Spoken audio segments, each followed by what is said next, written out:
Thank you, Unity Band. Well, good morning. Morning. You are out there, okay. Good morning to you that are joining us online. I'm Reverend Sharon Ketchum, and it is my pleasure to welcome you to Unity Spiritual Center of Lansing. If you are new to Unity, I hope you received a light bulb when you came in, because we so appreciate you sharing your light with us that we would like to return the favor. And speaking of people visiting us for the first time, where did Stowe go? Oh, there you are. Stowe Good, you remember Stowe Good, the duo? Stowe is here. And she apologized to me because they were the last act that we had in before the fire.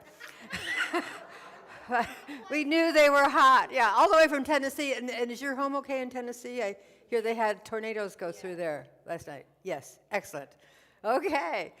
Well, we are a prayer ministry, and we have a prayer box over there if you have any celebrations or concerns, as well as a prayer station over there if you'd like a little more interactive prayer experience.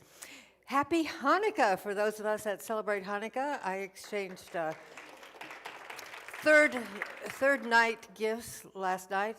My wife gave me a Christmas tree, which is kind of a strange Hanukkah gift, but it lit up. It lit up. So it's a real one. We're going to plant it out here. It's yeah, there we go. Also, I want you to get a hand of applause for our new blinds for our daughters. They are fingertip blinds. It just really helps our cameras. Michael's readjusting lights on there. Also, in case, so I don't have to answer this question for everybody, the sign is out because the router needs to be replaced, and we won't get it for 2 more weeks. So I had to decide between leaving the sign up saying Happy Thanksgiving or having a sign that was unlit, and my OCD kicked in, and I said, we turn it off. Okay, so that's where we are on this. Time for Christmas caroling. Anybody so moved, come on up. We got some Santa hats there, and we got a couple of easy songs, Frosty the Snowman, and 12 Days of Christmas, because we need to improve our breath work, right? So, yeah, grab a hat, and... Steve. Oh, there we go. This is the carol that never ends. Yes, it goes on. Whatever color you want. Yeah. I'm not young. I'm old enough to know. All right. Oh, yeah, we got some. Oh, this is going to be great. Okay, all right. Awesome. Should we make 2 rows, or is this going to work? This will work. All right, let's do it. Yeah, like that, maybe?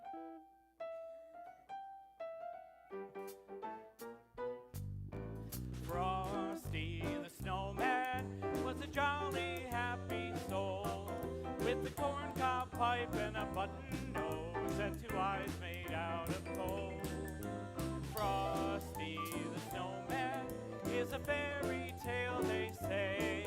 He was made of snow, but the children know how he came to life one day. There must have been some magic in that old silk hat they found.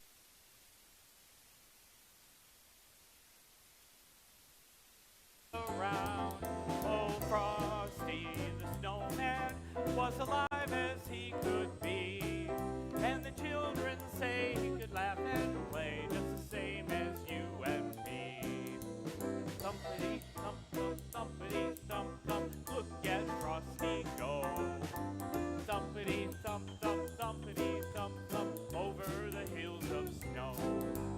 Frosty the Snowman knew the sun was hot that day, so he said, let's run and we'll have some fun now before I melt away. Down to the village with the broomstick in his hand, running here and there all around the square, saying, catch me if you can. He led them down the streets of town, right to the traffic cop, and he only paused a moment when he heard him holler, stop! For Frosty the Snowman had to hurry on his way, but he waved goodbye, saying, don't you cry, I'll be back again someday. Thumpity thump thump, thumpity thump thump, look at Frosty go. Thumpity thump thump, thumpity thump thump, over the hills of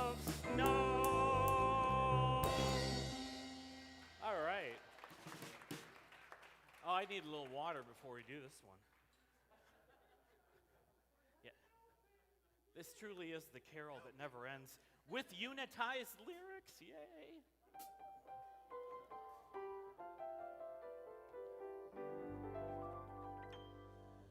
On the first day of Christmas, my true gave to me the Christ life shining through me. On the second day of Christmas, my true love gave to me the power to forgive, the Christ life shining through me. Sorry. On the third day of Christmas, my true love gave to me the joy of my life, the power to forgive, the Christ life shining through me. Oh, wow, what's going on? I'll get it. Day of Christmas, my true love gave to me my still small voice, the joy of my life, the power to forgive, and the Christ life shining through me. Got it, got it, got it. On the fifth day of Christmas, my true love gave to me order in all things. My still small voice, the joy of my life, the power to forgive, and the Christ life shining through me. On the sixth day of Christmas, my true love gave to me harmony through love, order in all things. My still small voice, the joy of my life, the power to forgive, and the Christ light shining through me. On the seventh day of Christmas, my true love gave to me a spirit of joy, harmony through love, order in all things. My still small voice, the joy of my life, the power to forgive, and the Christ life shining through me. On the eighth day of Christmas, my true love gave to me energy transforming, a spirit of joy, harmony through love, order in all things. My still small voice, the joy of my life, the power to forgive, and the Christ life shining through me. On the ninth day of Christmas, my true love gave to me faith in my prayers, energy transforming, spirit of joy, harmony through love, order in all things. My still small voice, the joy of my life, the power to forgive, and the Christ life shining through me. On the 10th day of Christmas, my true love gave to me thoughts held in mind, faith in my prayers, energy transforming, spirit of joy, harmony through love, order in all things. My still small voice, the joy of my life, power to forgive, and the Christ life shining through me. On the 11th day of Christmas, my true love gave to me an understanding heart, thoughts held in mind, faith in my prayers, energy transforming, spirit of joy, harmony through love, order in all things.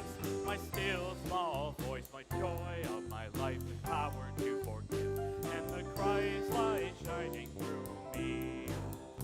On the 12th day of Christmas, my true love gave to me thy will be done on understanding heart, thoughts held in mind, faith in my prayers, energy transforming, spirit of joy, harmony through love, order in all things. My still small voice, the joy of my life, power to forgive, and the Christ light shining through me. All right. That was outstanding. Thank you so much. That'll do it. Thank you, everybody. Till next week, if you have any requests that you'd like to add for the carolers, just drop me a note. Impressive. Well, we get together to sing and to be together because our mission is to spiritually awaken to this idea of oneness, of singing together in all things in life, to our oneness with God, with each other, and all creation, coming out of that vision where we see a world that can be powerfully transformed through a growing movement of shared spiritual awakening. For me, shared is the most important concept there, that it's not that there's a right and perfect path, but that we honor all paths and even our own wherever we are on that path. So let us affirm together. The enlightenment of Buddha shines within us. The compassion of the Christ moves through us. The power of Jehovah strengthens and guards us. The presence of Allah surrounds and guides us. Wherever we are, the Tao is, and all is God. A little time for prayer. A lot going on in our world. Oh, we take a deep breath into that, and just in this Advent season, we have a little Advent prayer that we'll affirm together, but just take a moment and really to open your hearts and think about those close to you, those in your neighborhood, in our country, and around the world. There is no space that separates us in this oneness. So we affirm together, hope is a light guiding our steps. Peace is a light beating our hearts. Joy is the light smiling our faces. Love is a light we freely share with one another. For lightheartedness, we are truly grateful. And shalom, namaste, amen. And with that, a little moment to talk at your table. Question for today is, what was your favorite trip? And why was it your favorite trip? Why was it your favorite journey? Even maybe it was the trip to church this morning. Brownie points if you say that. Yeah, big time, yeah. As is my habit, I don't read this in advance. It's But just I got an idea what your favorite trip is. Oh, yeah. Yeah. Well, yeah, for anybody that didn't get my thousands of pictures, Jill and I went to UK and Ireland this last spring, and I just went into it with the mindset of everything is a new experience, so why not have everything be a miracle? Oh, wow. And it was. What a There were great... 42 people on the tour. We all got along great. I might have had something to do with it because, I smiled at everybody and we had Good a for wonderful you. time. Awesome. How about you? Mine, the one that stands out for me is the trip to the Galapagos and the Amazon. And the Galapagos was so innocent and so new. They're still forming the lands, and the species are still forming. There were no predators in the Galapagos. Oh, right. So like a dead body would just lay there. Oh, wow. Yeah, and then you get to the Amazon, which is packed and teeming, and it's so competitive. And So it's like a juxtaposition there, like yeah, two sides of a coin. from the beginning of life to this too much abundance, like almost, where they're competitive. Too much abundance. Too much abundance. Well, so it's about time that we should welcome our souls here. Yeah, let's do Okay, that. okay, My soul is welcome here. okay.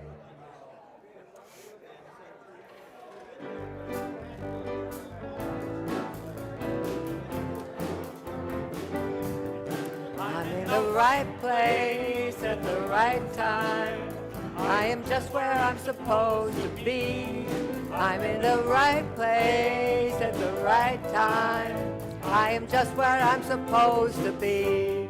I'm in the right place at the right time. I am just where I'm supposed to be. I'm in the right place at the right time. I am just what I'm supposed to be. Oh, my soul is welcome here. Oh, my soul is welcome here.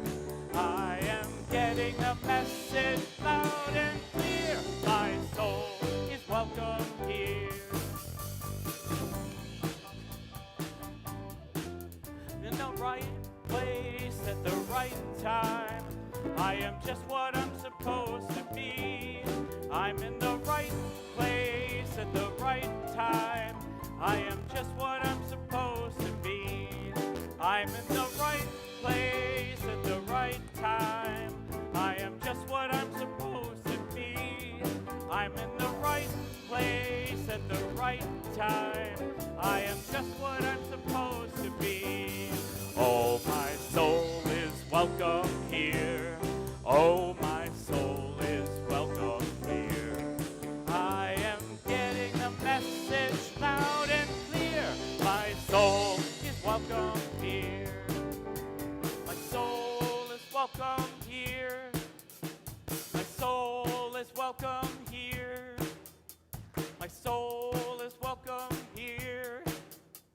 My soul is welcome here. Kick it in. My soul is welcome here.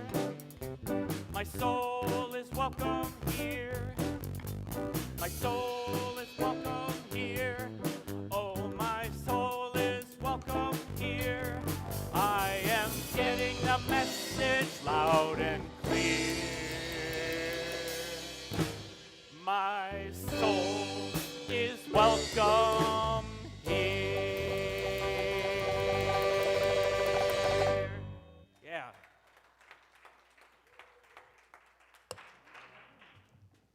Good morning, I'm Stacey Ames, your platform assistant today. Good morning. Unity's daily word is peace, inspired by the book of Jude. May mercy, peace, and love be yours in abundance. As the Advent journey continues, we seek to embody peace. No matter what might be happening around us, we can rise above that which troubles and distracts us, all that takes our attention away from our spiritual life and our relationship with God.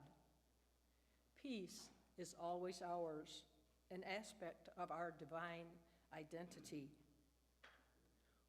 When peace feels far away, we take it as a cue to center ourselves in spirit. We return to the practices that calm our minds and opens our hearts. As we relax and enter the silence, we touch the peace and perfection of God and claim that peace as our own. Returning to activity, we carry peace with us. We bring harmony into our interactions, calm to our reactions, and tranquility to every corner of our life.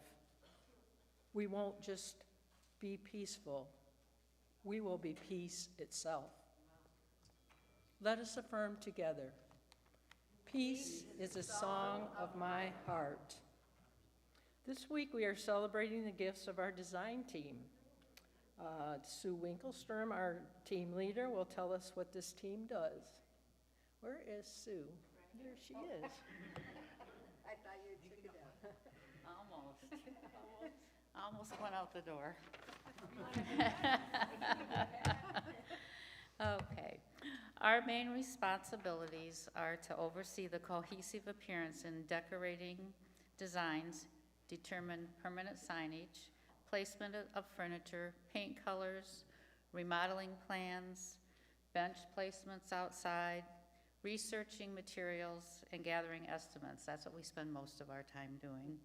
For example, like the activity room and the bathroom updates that are coming soon. And then we give our recommendations to the board if they involve a budget.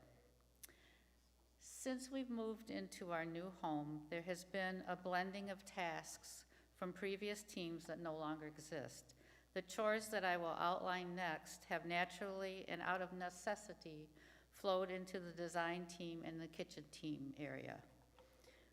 We are looking for someone or some buddies to undertake and head up a sub-team for our church home. The tasks are to create the inspirational ambience of the sanctuary in harmony with the season or season service theme. That includes table decorations, podium decor, and holiday decorations. Theme is to be changed monthly, bi-monthly, or whenever necessary. Tablecloths to be washed and ironed when needed, straightening and stocking the tables in the Great Hall with pens, donation envelopes, etc. This request for services I just listed does not have to be just one person's responsibility. If you'd like to take on one part of these tasks, that would be great. Please see me or Reverend Sharon if this is a calling for you. Thank you.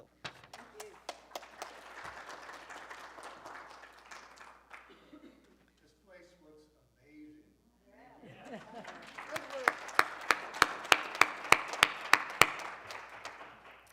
Thank you, Sue. And by the way, next Sunday at 9:30, Sue will be facilitating a Sage Cafe where you'll create replicas of vintage Santa ornaments.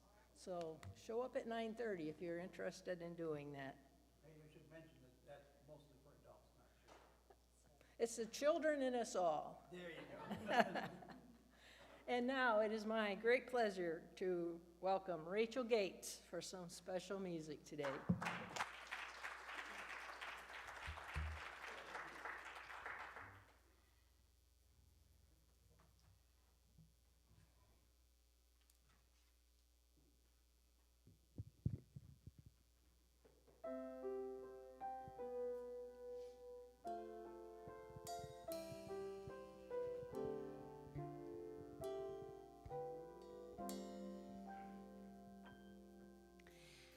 Candles in the window, shadows painting the ceiling, gazing at the fire glow, feeling that gingerbread feeling. Precious moments, special people, happy faces I can see somewhere in my memory. Christmas joys all around me, living in my memory. All of the music, all of the magic, all of the family home here with me.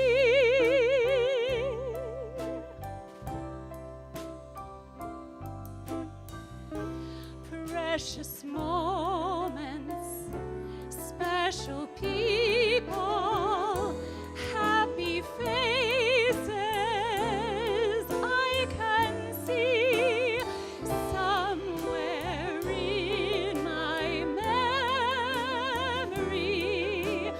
Christmas joys all around me, living in my memory. All of the music, all of the magic, all of the family home here with me.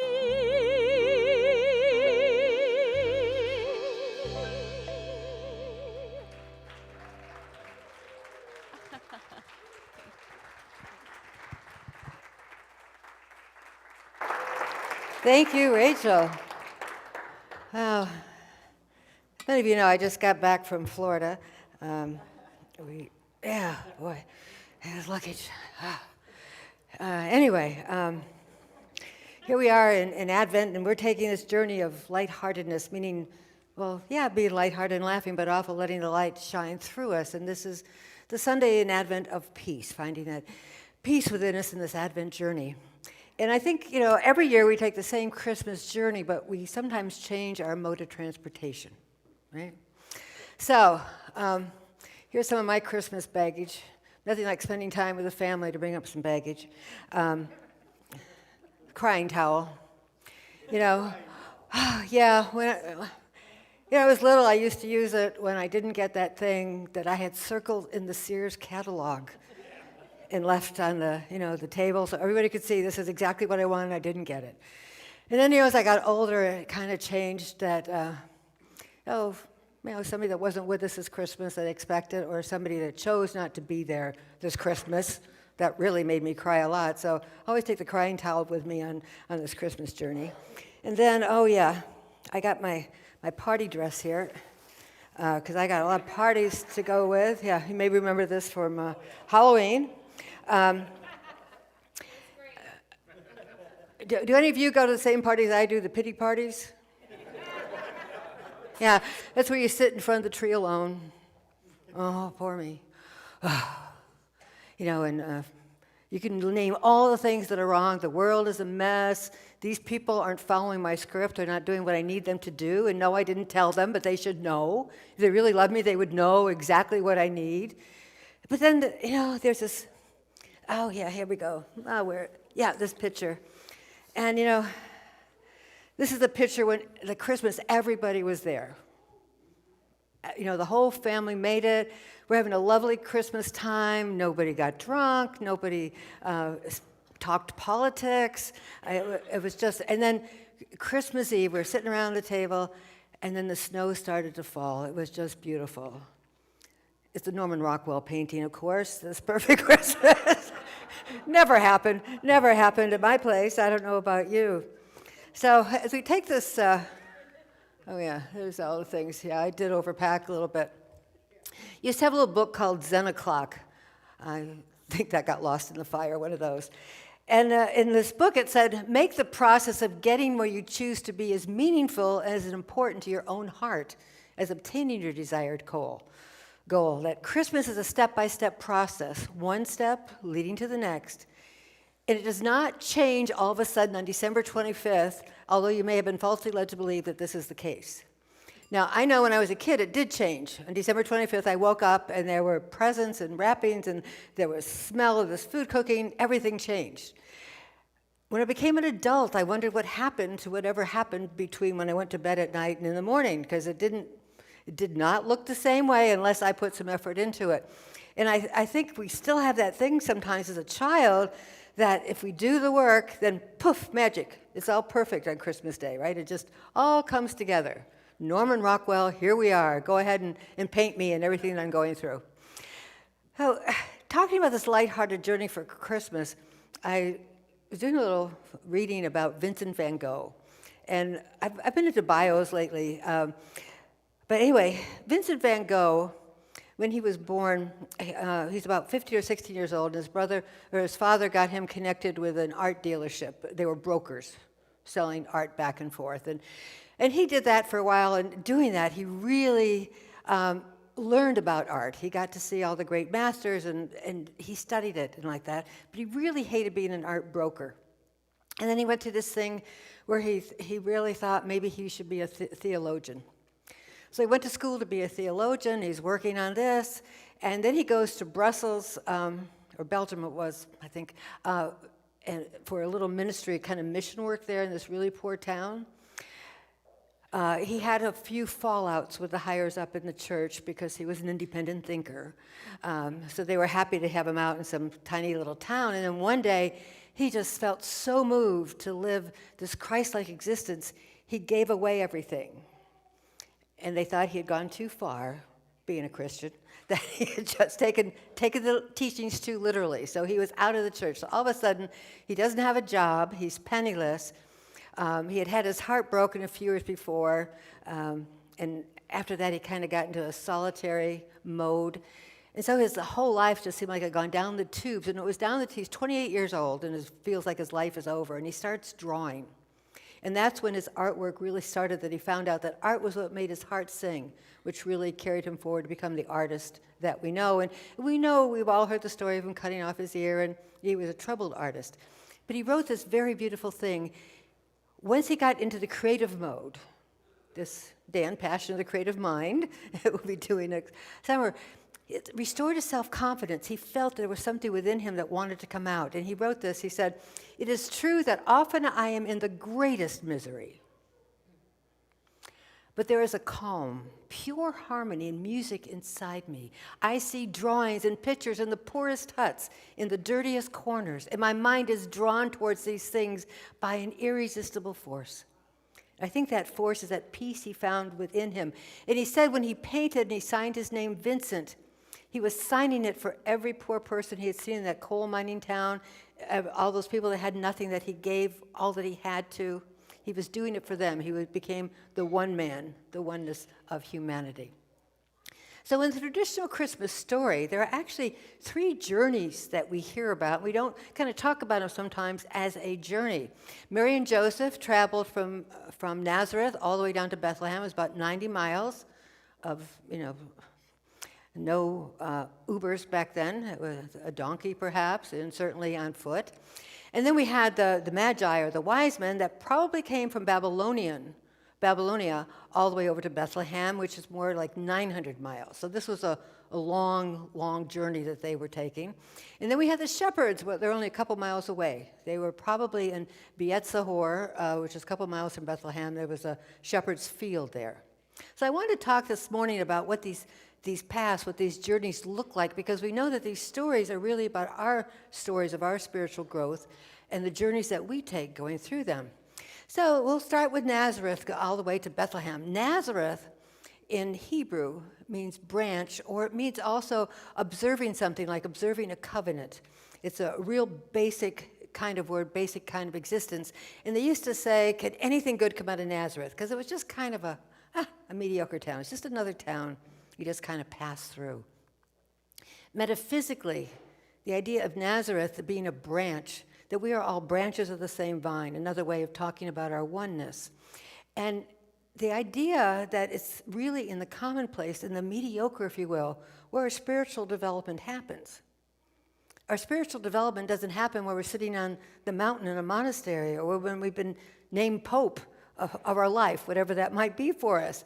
Our spiritual development happens in the day-to-day life, the common things that we do, when there is no separation from how we feel on Sunday to how we feel Thursday night. That is when we know we're going through that process in the common everyday things. So you look at Nazareth as a place of development. So within our own minds and our own lives, developing in that commonplace. Brother Lawrence, if you've read him, he was just really a dishpan washer in the monastery. But everything he did for God. So that he had his spiritual experience scrubbing cast iron pots with lots of grease in them and cold water. Wow, this too is a spiritual experience. Back into the book Zen O'Clock, it says, some people choose to blame others for their physical and emotional state of being. No one can have any control over you unless you allow it. Not your parents, not your employer, not your spouse, not your lover, not your criminal, not your bad driver in front of you. Not your bad driver. It cannot change. It's still your choice, right? Okay. But when we take responsibility for our own, we have just made an heroic act, that we can step above that. And, having just come back from being with my family, my father's funeral, and watching how grief comes up in different ways, and how grief has its own timing for everybody. Some people have to get right into the doing. It's really important to do, get something done, finished, somehow reach the milestone. And other people need to take it really slow and kind of sip on it as they move through it. And knowing that because one person is a different speed than you are, does not cause you to feel grief or anxiety, does not cause you to feel worse. It's just allowing each other, taking responsibility for our own feelings, our own actions. This morning, I think Janet was talking about being aware of how we feel up in the Sage class. Because a lot of times we just go through life and we don't even think about, what am I feeling right now? Other than tired or hungry or needing chocolate, how am I feeling? So then we get over to the Magi, or the wise men. They're called all kinds of different things. And they made this tremendous trip. There is a map there.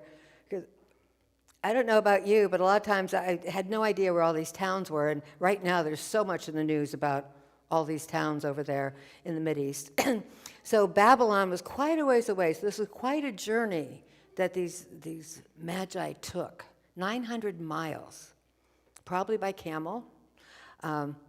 And Babylon, where they came from, literally means the gate of Bel. Bel was a deity at that time, a very strong deity. Also, Babylon, if you go back to the allegories at the beginning of Genesis, there's a Tower of Babel, where mankind thought that they should be able to get closer to God, so they built a big tower, and they weren't spreading out. So they began to talk in different languages, and they couldn't communicate, so they had to spread out. So you can kind of think about that if you're all working on a project and all of a sudden your language changed. Something's going to happen. The project stops, you dissipate. Once again, we may have some misunderstandings because we can't hear the words. So this is the kind of city we're talking about, this kind of state of mind, if you will. Confusion, mental confusion, chaos. Metaphysically, think about that with inside ourselves.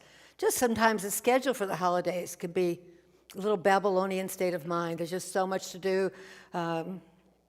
With Christmas cards, decorating, getting ready to cook, making arrangements, trying to organize a Secret Santa gift exchange, whatever that might be. It can get really chaotic on top of that. So that's that Babylonian consciousness that sometimes as we head into this season that we find ourselves in. Anybody besides me? I mean, I see these blank faces like, not me, no, okay. So think about that. You're heading into Advent. You have all this in your mind, but this is really, Advent is a time for a spiritual journey, a time that we dedicate to actually some kind of evolution within us. So all these aggregate of thoughts is where we start, and then we go on this journey all the way to Jerusalem first, because they stopped, remember, to see the king, and then they went on to Bethlehem. So this Jerusalem seems to be a common stop for both Joseph and Mary. They had to go through Jerusalem to get to Bethlehem, and the Magi go through there. Now, Jerusalem is on a hill. So whenever we see something in the Bible about a hill, it's a higher state of consciousness. That's pretty easy to figure out, right? We go to a higher state of consciousness. So thinking about Mary and Joseph coming from this common place, and then you have the Magi coming from this aggregate of worldly thoughts, this worldly confusion, and they come up to the holy city, this place of peace.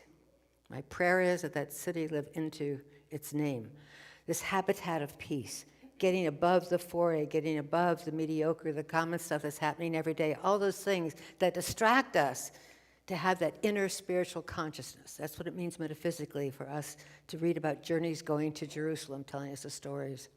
And then from there, well, Dalai Lama talks about these peacemakers, thinking about what's going on in the Mideast, thinking about the number of holy traditions that so many faith communities have.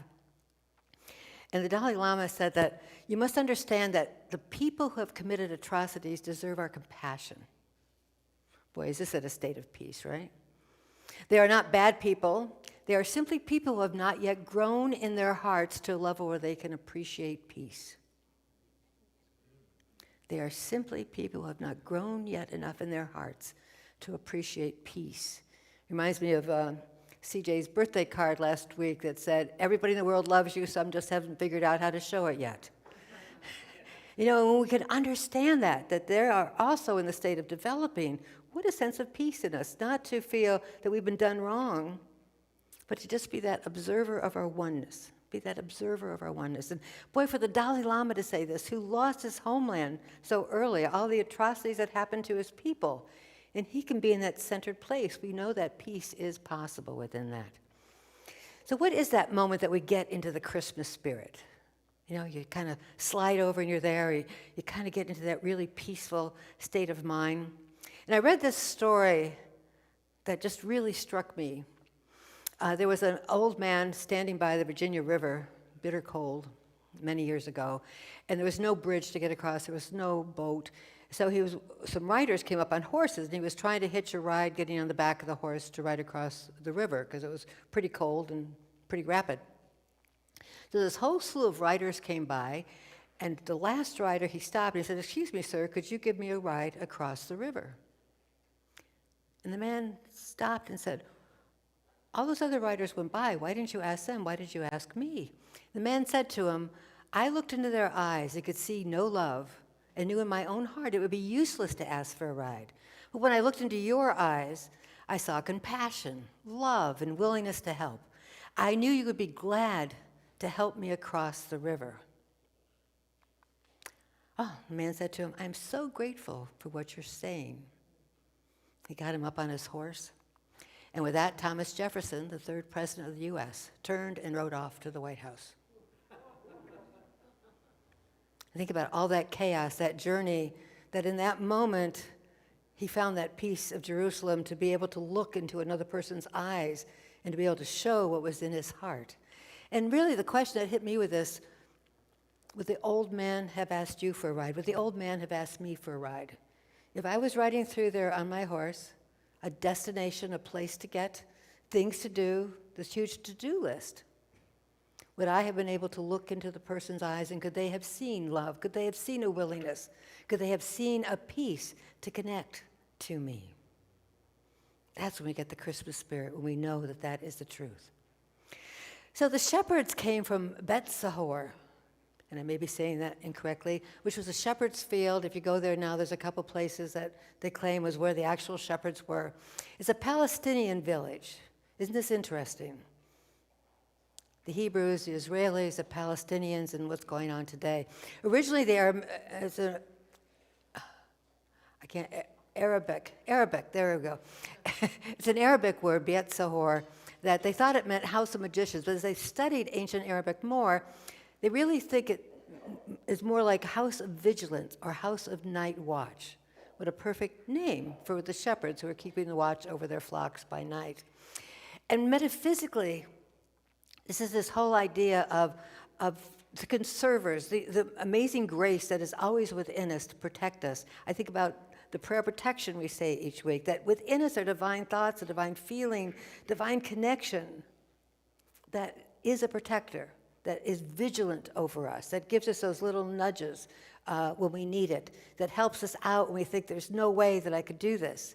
So this is where the shepherds come from, guarding the flocks, guarding our thoughts. So if you think about the wise men with all this chaos, all these aggregate of thoughts that are so connected to the world and power and struggles, and then you got the shepherds who are guarding those divine thoughts, guarding these ideas of love and wisdom, heading up into Bethlehem. So Bethlehem was a common destination. And Bethlehem, literally in Hebrew, means house of bread. Whenever there's a Beth, it means house of bread. And metaphysically, a place of abiding substance. Charles Fillmore talks about substance as that unseen thing which stands under everything. That it's where is the thought before we have it? Where is that thing we manifest before it becomes manifest? It is the idea even behind the idea. It is that divine vibration that is going to come into creation. And I think this Christmas journey for all of us, if we think about whatever path we're taking, heading to Bethlehem, heading to find that which sustains us, heading to that place where we can allow ourselves to birth forth that thing that keeps us alive, keeps us connected, keeps us with peace and love and kindness in our eyes. And that's in Judea. Judea, which means praise Jehovah, praise that higher thought, praise that I am, that which we all have within us, that blank check we get every time we say, I am, and we get to fill in the blank, however we want it to go.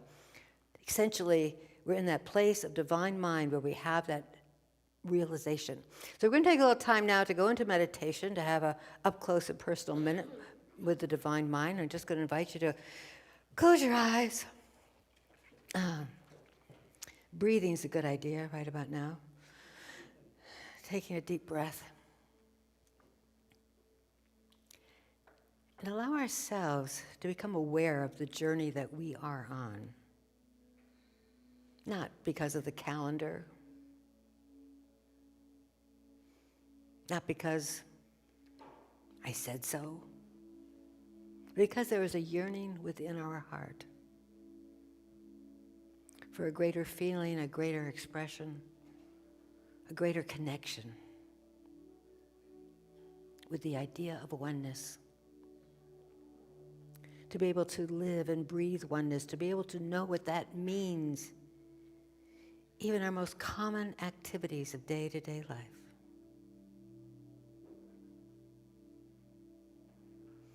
We are choosing our journey. We're choosing our route. We're choosing our path. Not because of have-tos or shouldas or because we've been directed, but because there is a yearning, a drawing, a knowing that goes so far beyond anything we've ever read, ever heard with our outer ears, ever seen with our outer eyes. Yes, we may begin with the common, the mediocre, those everyday things that we do. And perhaps this is a time that finally we understand that tying our shoes is a holy act. that bringing in the mail or making the bed, that this too is a spiritual practice of being aware, of being mindful. Maybe our journey this year is from a place of chaos and misunderstanding, of tremendous transitions, loss of loved ones, concern for fighting places in our world. Though the journey may feel longer, step by step, we do rise in consciousness above the fray, above the disruptions, into that truth, that knowing there is something so much stronger beyond us, beyond all appearances, that solid foundation of substance. And perhaps we have found that peace and need to just take it a little deeper. Take that peace a little further, so not only are we at peace within us, but we are the peace, exuding the peace, raising the vibration of not just those around us, but of our world. Whatever our path, whatever our experience, we are in that infinite activity of birthing the divine from within our souls, of bringing it into expression in ways that benefit and bless all those around us. So for this journey, we put aside all of our baggage. We follow that light that shines from our heart to reach that place where we really understand what feeds us, what breathes us, what is us. And so it is. Amen.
Thank you, Gray. So spiritual practice for the week, finding your light-hearted path that is shown from the light within your own heart. So I will admit, I did try to get you addicted last week to anagrams. My family all plays Wordle. I'm tired of Wordle. I thought anagrams would be really fun. Last week we did some anagrams for hope. So here's some anagrams for peace to get you started. Perceive everyone's angelic consciousness everywhere. Practice ethereal activities, creating exuberance. Prayers endure, answers come, expect. And finally, pause, engage, accept. Calmness ensues. Over to you, folks. Come up with your anagrams. Okay, with that, Rachael, come on up, and we're going to have a little light celebration, aren't we? A little bit. Thank you.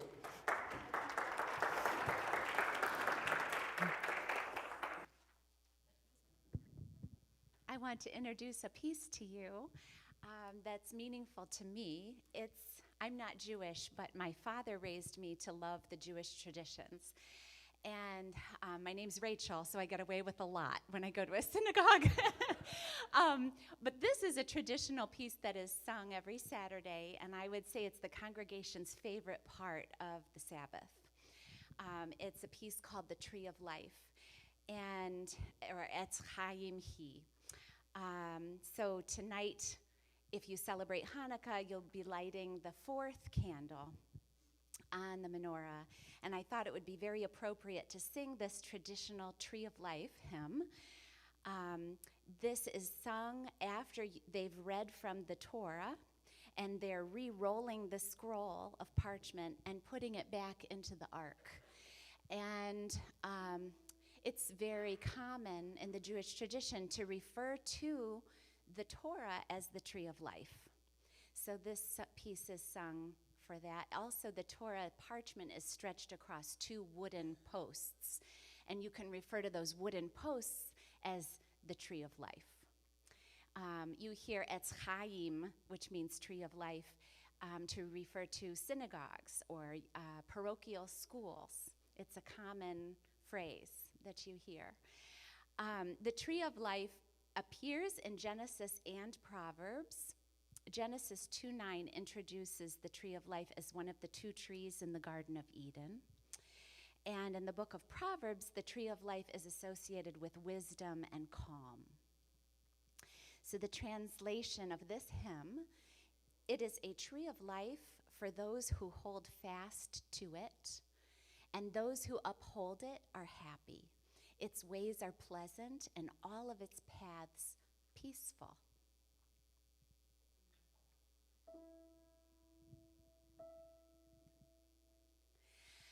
Etz Chaim Hi,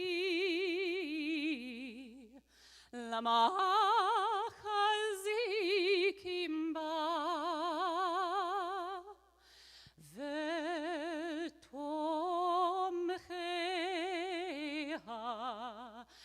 me'ushar derachiha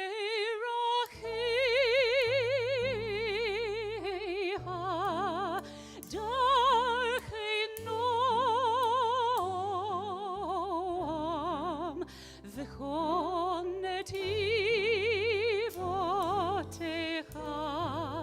shalom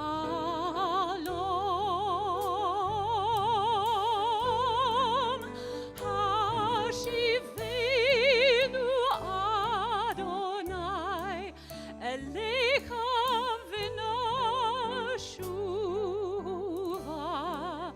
chadesh yameinu kekedem.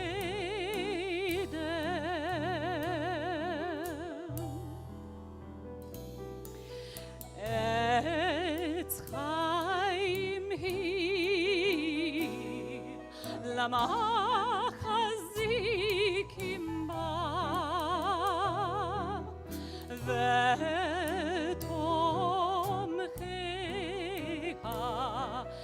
me'ushar derachiha darchei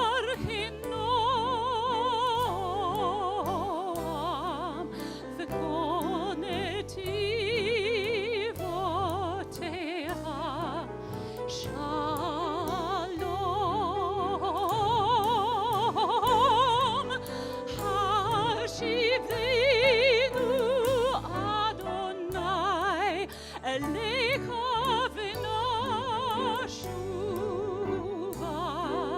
חדש ימינו כקדם.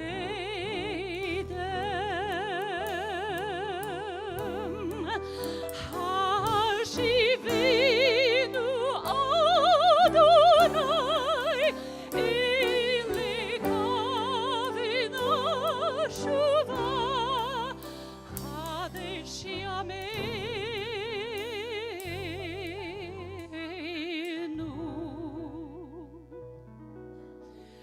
כקדם.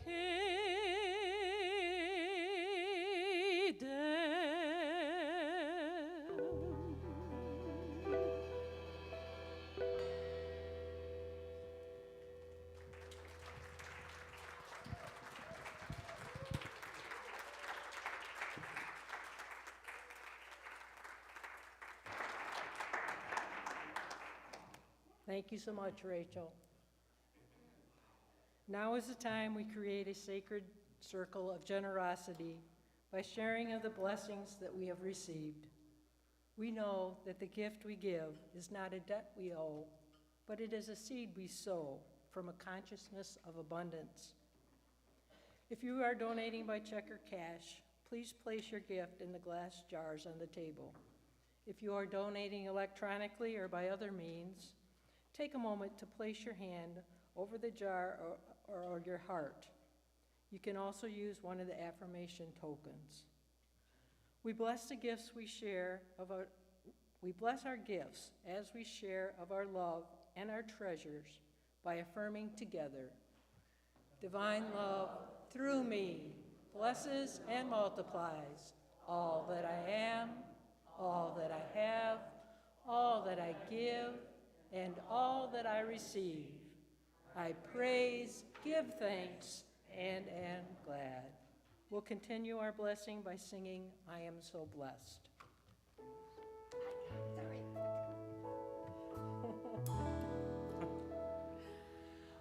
I am so blessed, I am so blessed, I am so grateful for all that I have.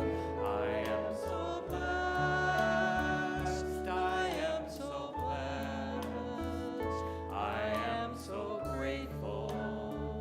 I am so blessed, I am so blessed, I am so blessed, I am so grateful for all that I have.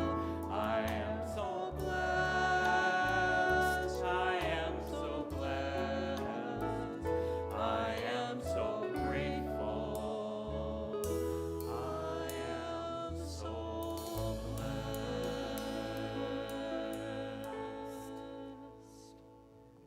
We are grateful for everyone's continued generosity and support of Unity.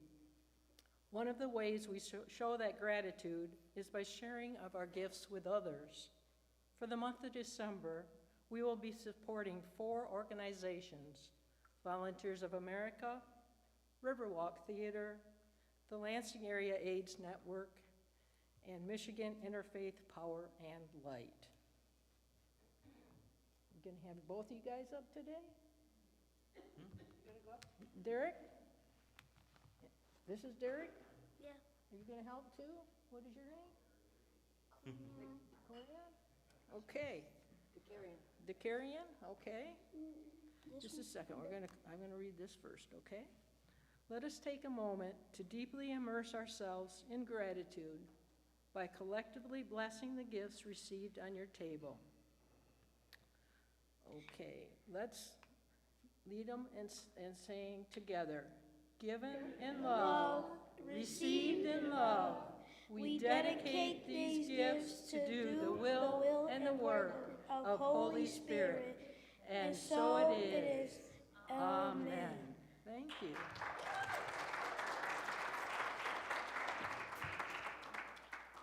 Join us following the service today in the activity room for a pizza and a movie. Now, because of choir practice, the movie will not be beginning until 12:45. It will be Jesus Christ Superstar, and C.J. Pratt is going to lead a discussion following the movie.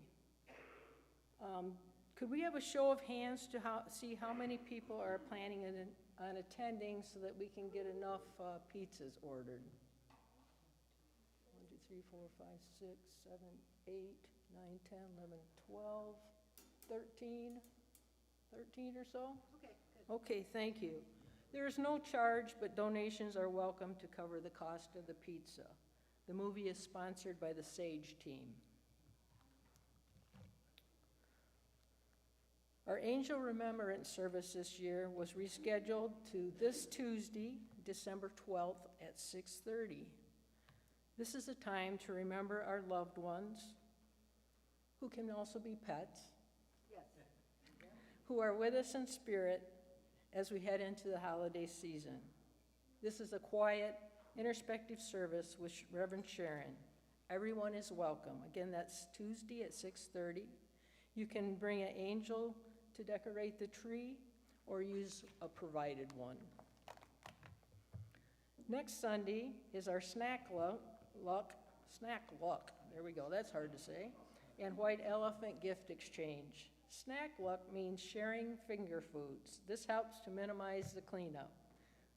Besides bringing snacks, you can bring a gift to exchange. Now, gifts can be used, re-gifted items, homemade, funny, useful, or useless, whatever you choose. After service, we will exchange these anonymous gifts with a traditional White Elephant gift exchange game. We hope you'll all join in the fun. I assume these gifts should all be wrapped prior to service? Okay. Yep. The December Unity Pulse is on your table. Please take one as a handy reference for what's happening here at Unity. Posters for events are on the information rack over by the credenza, as well as on our website, unitylansing.org. Also on your tables is a progress report from the surveys and workshops we have done this fall. We have been doing some great work. We thank you all. Let's stand now as we are able and create a circle of consciousness as we sing the peace song, followed by the prayer of protection. Just a reminder to please honor personal choices about whether to hold hands or not.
Surrounds us, the love of God enfolds us, the power of God protects us, the presence of God is within us. Wherever we are, God is, and all is well.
Amen.